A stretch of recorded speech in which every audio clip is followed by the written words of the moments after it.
வணக்கம். நான் உங்கள் ஜனா பேசுகிறேன். இப்போ என்ன கதை பார்க்க போகிறோன்னா, என்னது மொத்தமாக தான் இமேஜே டேமேஜ் பண்ணிட்டாங்களா ஜோதிகா? என்னடா விஷயம் அப்படின்றத டீட்டெயிலாக பார்ப்போம்.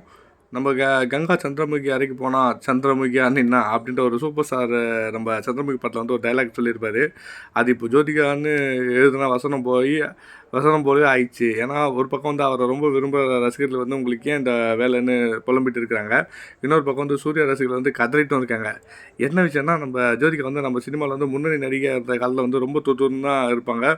ரொம்ப எல்லோரும் ரசித்த ஒரு பொண்ணாக இருந்தாங்க. அதே நேரத்தில் வந்து ஐயோ இந்த பொண்ணா ஓவர் ஆக்டிங் பான்ற மாதிரி நெகட்டிவ் விமர்சனம் வந்துட்டு வந்தது. சூர்யாவுடனான திருமணத்துக்கு பிறகு வந்து ரசிகர்கள் கொண்டாடும் அளவுக்கு வந்து தன்னை மாற்றிக்கிட்டாங்க. அதுவும் 36 வயதிலேன்ற ஒரு மகளிர் மற்றும் ராட்சசி பொன்மகள் வந்தால் ஆனால் தொடர்ந்து பெண்களுக்கு முக்கியத்துவம் கொடுக்குற படங்களாகவே நடிச்சிருந்தாங்க. இதில் வந்து சூர்யா தன்னுடைய தயாரிப்பு நிறுவனமான அந்த உரிமையாளராக ஜோதிகா வந்து மாற்றிய பிறகு வந்து சூரிய போட்டு படத்துக்கு வந்து தேசிய விருதும் பெற்றாங்க. இதற்கிடையே வந்து ஜோதிகா தளபதியோட வந்து இணைஞ்சு கோட் படத்தில் நடிக்க இருப்பதாக ஒரு தகவல்கள் பேசப்பட்டு வந்துச்சு. ஆனால் கட்சியில் வந்து அந்த கேரக்டர் வந்து நம்ம ஸ்னேகா ஒப்பந்தமாயிட்டாங்க. இந்த படத்தில் வந்து பேச்சுவார்த்தைக்கு முன்பாகவே இந்த ஜோதிகா குடும்பத்தோட ஒரு மும்பைக்கு கூட்டி போயிருந்திருக்காங்க. அதாவது மலையாள நடிகர் மம்முட்டியோட வந்து காதல் தி கோர் என்ற திரைப்படத்தில் வந்து நடிச்சிருந்தாங்க. அதை தொடர்ந்து வந்து பாலிவுட்டில் அஜய் தேவ்கான் படத்தில் வந்து மாதவனோட இணைஞ்சு சைத்தான் படத்தில் வந்து நடிச்சிருந்தாங்க. இந்த படம் வந்து ஒரு பெரிய வரவேற்பு பெற்றது இருந்தது. அதே மாதிரி சைத்தான் படத்தில் வந்து ப்ரொமோஷன் விழாவில் வந்து ஜோதிகா சூர்யாவோட கலந்துக்கிட்டாங்க.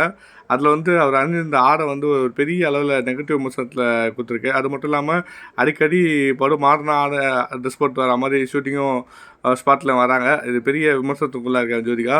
தமிழ் சினிமா ரசிகர்களுக்கு வந்து இந்த விஷயம் வந்து கொஞ்சம் வருத்தத்தை தான் அளிக்குது. என்ன நம்ம ஜோதிகா இந்த மாதிரி ஆகிட்டாங்களேன்ற மாதிரியான ஒரு விஷயத்தை எல்லோரும் யோசிச்சிருக்காங்க.